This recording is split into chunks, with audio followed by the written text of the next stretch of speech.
Magandang araw, naubos ang aming campfire.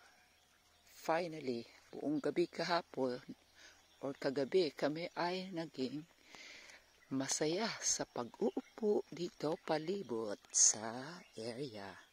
Anyways, what a stark contrast, no? Ayan na, nalinisan na. Tadan, tadan!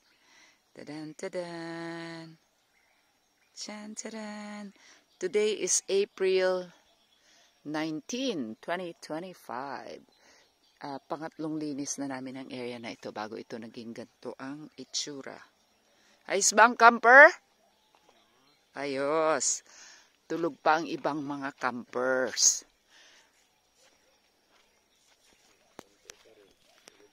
Camper pa rin? Hi first campers, morning.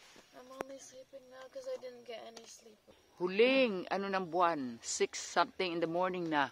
Yan na, nakikita na ang portion ng buwan due to the Earth's rotation. No, nag-iiba siya. So, yan na. Ang dami naming apoy kagabi dito. Nilinis namin. At yan ang aming tanglad. The sole survivor of what we planted last year. But hey, to have a tanglad in your property is nice.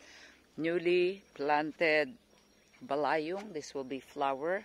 Hopefully it will grow and then we will use that as our fire pit. And this is our bulaklak. Oh, may isang camper. Gising. Hi, gising na si campers. First campers. Sleep, kuya? It's good? Thank you, Lord. Well, naka-foam ka na dyan. May isang hindi talaga nakatulog. Ewan ko lang si Josh kung nakatulog. Ito ang matinding camper. Siya kagabi siya lang isa.